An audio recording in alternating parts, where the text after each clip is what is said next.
Good morning all of you. I am a morning person और सुबह सुबह मैं कोई भी एक अच्छी मोटिवेशनल किताब उठा के थोड़े पेजेस ज़रूर पढ़ता हूँ। उससे क्या होता है ना, पूरे दिन के लिए एक मोटिवेशन मिल जाता है। एक बुक है which I want to inform all of you, the power of positive thinking. उसकी जो राइटर है वो है डॉक्टर नॉर्मन विंसेंट पील। कभी मौका पड़े तो ये बुक ज़रूर पढ़ना, खास तौर पे जब तुम एकदम थक जाओगे, हार जाओगे, एकदम डिप्रेस्ड और डिजेक्टेड फील करोगे ना कि अब तो कुछ हो ही नहीं सकता, मतलब you will lose all hope, सारी उम्मीद खत्म हो जाएगी। उस वक्त वो बुक जो है ना वो तुमको उम्मीद देगी, होप देगी कि हाँ सब अच्छा हो जाएगा। And you know hope is important. Faith और विश्वास बहुत ज़रूरी होता है। फेथ कैन, एक कहावत है उसी बुक में लिखी हुई है, शायद बाइबल से उठा के है, फेथ कैन मूव माउंटेन्स। काफ़ी हद तक ये बात सच है। माउंटेन्स मतलब लाइफ में जो चीज़ें हमें चाहिए, जो हमें इम्पॉसिबल लग रही है कि शायद मैं तो वो अचीव नहीं कर पाऊँगा, यहाँ अचीवमेंट और वो फेलियर के बीच में ना वो सबसे बड़ा जो वो गैप है ना, वो उसी का है, विश्वास का है, फेथ का है। अगर तुमको अपने ऊपर विश्वास है तब तुम रास्ते ढूंढोगे। तुम्हारा mind automatically it will search for new ways and creative ways to achieve your goal. पर अगर तुमको अपने ऊपर विश्वास ही नहीं है तो तुम्हारा माइंड भी तुमको सपोर्ट नहीं करेगा। हमारा माइंड जो है ना सबसे पावरफुल वेपन है, वो हमारे फेवर में भी हो सकता है, हमारे अगेंस्ट में भी। तो इसके लिए हमें ही बैठकर अपना एटीट्यूड एडजस्ट करना पड़ता है, और उसी में कहावत बहुत काम आती है, फेथ कैन मूव माउंटेन्स। तो अपने ऊपर विश्वास रखो, भरोसा रखो।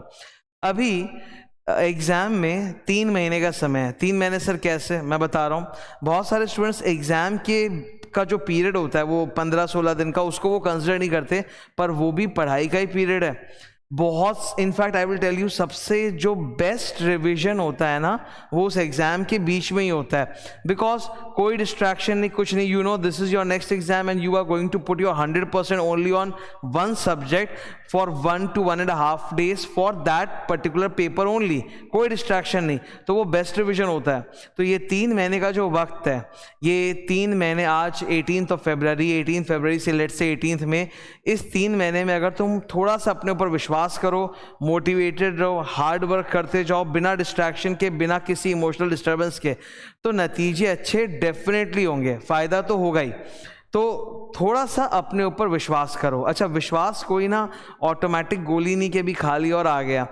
मेहनत करने से ही विश्वास बढ़ता है। जैसे तुम अभी पढ़ने बैठ गए प्लान बनाकर, मैं तो मॉर्निंग पर्सन हूँ but I am not against night study. विद्यार्थी लोग का जीवन जो होता है ना वो अलग अलग होता है, मतलब किसी को नाइट स्टडी पसंद है, तो जिनकी भी रात की पढ़ने की रूटीन है, आप रात के हिसाब से पढ़ो। आपको अपना बेसिक नेचर चेंज करने की ज़रूरत नहीं है अभी इस समय पे, जब एग्ज़ाम से एकदम करीब है। मैं मॉर्निंग पर्सन हूँ, मुझे मॉर्निंग ज़्यादा पसंद है, मॉर्निंग में पढ़ाई कंसंट्रेशन होता है। अच्छा, बहुत सारे लोग स्टूडेंट्स जो है वो कमेंट में फिर पूछेंगे सर जो बुक का नाम बोला वो बता दो। ये बुक बहुत आसानी से अवेलेबल है, बिकॉज ये पुरानी बुक है, ऑलमोस्ट आई थिंक 60-70 ईयर्स पुरानी बुक होगी ये। इसके ऑथर ऑलरेडी एक्सपायर कर चुके हैं, तो ये आराम से मिल जाती है कहीं भी एंड अलग अलग पब्लिकेशंस बेचते हैं। The power of positive thinking, doctor Norman Vincent Peale. देखो, मोटिवेशनल बुक्स में अगर तुम इन्वेस्ट करते हो ना, ये बहुत अच्छी चीज़ होती है। कारण क्या है, you don't know when you will need them. ऐसा नहीं होता कभी भी कि आप एक बुक खरीदते हो, उसको पूरा पढ़ते हो, ख़त्म करते हो, फिर आप दूसरी बुक खरीदते हो। It doesn't happen that way. हम लोग खरीदते हैं, कुछ कुछ चीज़ें हमें पसंद आती है, हम पढ़ते हैं, फिर टाइम टू टाइम जब हमें ज़रूरत महसूस होती है कि yes I need some that motivation, थोड़ा सा एक बार वापस से मुझे राइट ट्रैक पे आना है, तब ये बुक्स बहुत काम आती है। तो ये बुक अच्छी है, you can always by that. And जैसा कि मैं बता रहा था, विश्वास रखो अपने अंदर। विश्वास एक दिन में मीटर की तरह नहीं आएगा। तुम जब मेहनत करना चालू करोगे, पढ़ना चालू करोगे, तो धीरे धीरे वो कॉन्फिडेंस बिल्ड होने लगेगा। Try not to break the momentum. जब तुम पढ़ाई करोगे और एक रिदम में आ जाओगे, तुम्हारा रूटीन बहुत अच्छा चल रहा है, almost 80-90% of the study plan तुम अचीव कर पा रहे हो, तो तुम्हारा एक मोमेंटम पिक हो जाता है। उस समय अगर तुमने वहाँ पर गलती की, स्क्रू अप कर दिया और मतलब मोमेंटम को तोड़ा, तो फिर वो दोबारा पिक करने में ना बहुत टाइम वेस्ट होता है, बहुत टाइम, और मतलब इंसान डीमोटिवेटेड हो जाता है। तो try not to break your momentum. इसका एक सबसे अच्छा तरीका ये है कि डोंट एक्सर्ट लाइक 150%। वैसा मत करो कि एक होता है ना कि हम लोग जब स्टडी प्लान बनाते हैं तो 12 घंटे के बदले में बैठ के 18 घंटे का स्टडी प्लान बना लेते हैं। हम लोग सेट इतना इम्पॉसिबल कर देते हैं कि फिर डीमोटिवेटेड होते हैं। तो वैसा मत करो, बी प्रैक्टिकल। मैं कम भी नहीं बोल रहा हूँ, मैं अति ज़्यादा भी नहीं बोल रहा हूँ, मैं बोल रहा हूँ रीजनेबल। अगर एग्ज़ाम्स हैं 2-3 महीने में और तैयारी करनी, तो 12 घंटे काफ़ी रीजनेबल है।